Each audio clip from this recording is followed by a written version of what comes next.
Sudah kuduga, kau pasti akan mencari pusaka yang dimana pusaka itu kau temukan dan dipegang oleh sahabatku. Assalamualaikum warahmatullahi wabarakatuh. Waalaikumsalam warahmatullahi wabarakatuh. Duduklah Manwaris. Mohon maaf sebelumnya Manwaris. Bagaimana kabar? Alhamdulillah. Sesuai dengan kau lihat, saya baik-baik saja. Alhamdulillah.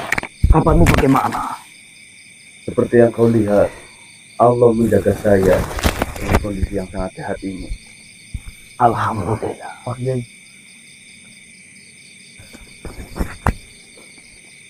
Saya sebenarnya sebelum kau menemui atau bertemu dengan manusia ini, saya sudah bertemu terlebih dahulu. Ya. Di pertemuan itu memang saya datang mengagetkan untuk menyelamatkan istri saya yang dikala itu sedang dikeroyok oleh para manusia ini. Ya Manwaris, sahabatku. Manusia-manusia ini datang kepada saya untuk meminjam pusaka tongkat milik saya atau tombak milik saya itu. Mungkin cerita kita di masa lalu menjadi patokan untuk manusia-manusia ini meminjam pusaka ini. Tetapi saya rasa ini adalah kesalahpahaman antara dirimu dan manusia ini. Maka dari itu, sahabatku, saya engkau datangkan. Kau bersedia untuk hadir di sini dan tolong jelaskan sebenarnya apa peranmu di Kaningadi dan sebenarnya apa yang kau lakukan di Kaningadi. Silahkan Manwaris dan duduklah. Seperti ini sahabatku, saya tidak ada sedikit pun rasa keberatan untuk menjelaskan apa yang sudah terjadi. Tapi apakah mereka mau mendengarkan sesuatu yang mereka tidak ingin tahu? Bagaimana? Mohon maaf sebelumnya, Manwaris. Perkenalkan terlebih dahulu, nama saya Diki. Kedatangan saya ke desa Kaningadi bukan bermaksud untuk hal-hal yang buruk. Ada sesuatu urusan yang harus kami selesaikan di desa Kaningadi. Namun kedatangan kami juga disertai dan dibarengi sesuatu hal yang mungkin itu menurut saya janggal. Dan saya ingin menghentikan apa yang terjadi di desa Kaningadi, yaitu penumbalan janin. Lah, dari berbagai kabar yang kami terima, para warga, Pak Lurah, para petinggi-petinggi desa, hal yang terjadi penumbalan janin di desa Kaningadi itu disebabkan dan dilakukan oleh Nenek Misri. Itu disertai ketika kita datang pertama kali di desa Kaningadi, kita benar-benar diikuti, dipantau, diamati oleh Nenek Misri. Sehingga kita mencurigai bahwasannya Nenek Misri lah yang melakukan hal itu. Diperkuat lagi, diiyakan oleh seluruh para warga. Jika memang Manwaris dan Nenek Misri tidak melakukan ritual penumbalan janin, mengapa para warga menuduh Manwaris yang melakukan itu semuanya?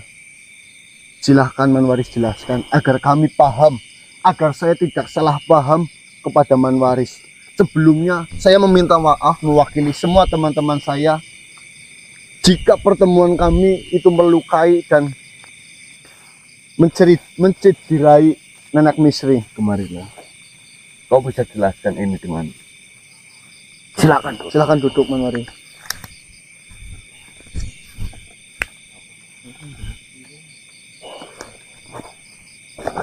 suatu hal yang benar, tidak perlu ditutup-tutupi.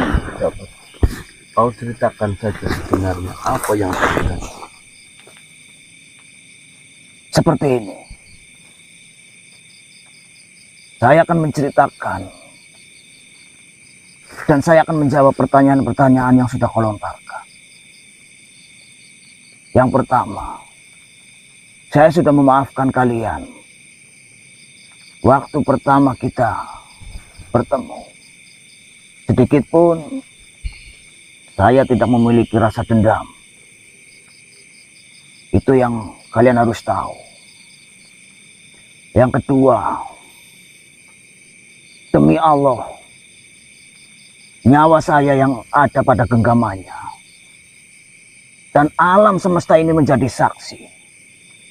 Saya tidak akan sedikit pun memiliki keniatan untuk merusak tanah kelahiranku, yaitu Kaningadi.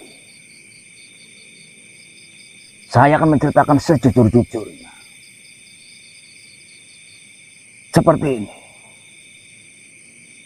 Tuduhan itu bermula di mana waktu saya masih sendiri, belum memiliki istri, yaitu Misri.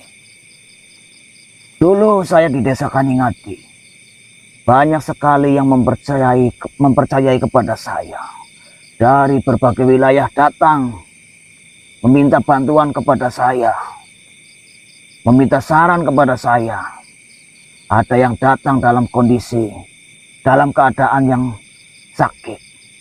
Atas izin Allah, saya membantu mereka dan mereka pulang dengan keadaan yang sudah kembali seperti biasa atau sembuh. Yang kedua, saya bertemu istri saya itu setelah saya di desa Kaningadi sudah menghuni lama. Tiba-tiba datang sesosok wanita yang dimana pertemuan itu pun sama. Misri awalnya meminta bantuan kepada saya. Akhirnya kita tidak tahu sehingga kita berjodoh. Yang pertama, waktu saya masih sendiri, desa Kaningadi tidak terjadi apa-apa, apalagi terjadi penumbalan janin yang sekarang terjadi 10 tahun sekali. Desa Kaningadi makmur, desa Kaningadi damai, satu sama lain guyub rukun. Setelah itu saya memutuskan untuk menikah dengan istri saya, yaitu Misri. Tidak lama setelah saya menikah, datanglah sesosok wanita yang bernama Decung. Setelah kedatangan Decung, desa Kaningadi terjadi pertama hilangnya wanita hamil. Di situ saya tidak tinggal diam. Saya menelusuri apa yang terjadi dan siapa yang melakukannya. Saya pun kaget setelah saya mengetahui.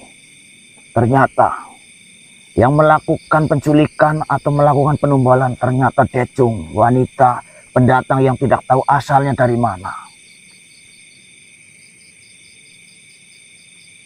Dan untuk kenapa saya dituduh sebagai pelaku dalam dibalik penumbalan itu, karena semua warga yang ada di situ, karena ucapan dari Decung itu seolah-olah Decung itu mengetahui semuanya, mempengaruhi warga, mempengaruhi petinggi ataupun yang kau sebut itu lurah. Dan ada satu kejadian memang di mana nenek Decung membantu warga yang di situ yang tadinya sakit, seketika menggunakan mantranya sembuh. Berbekal dari kejadian itu awal di mana Decung menyebarluaskan kejadian yang ada di dalam desa Kaningadi. Itu adalah ulah saya. Dan nama Decung sangat tersohor di sana. Karena dari bantuan Decung yang menyembuhkan warga yang sedang sakit itu, sampai lurah pun menganggap Decung adalah pahlawan di situ. Ada kejadian itu sangat menyakitkan. Semua warga berbondong-bondong datang ke tempat saya, tempat tinggal saya, mengusir saya untuk hengkang dari Desa Kaningati. Saya mengikuti apa yang diinginkan warga, tapi saya tidak benar-benar pergi. Saya mengasingkan diri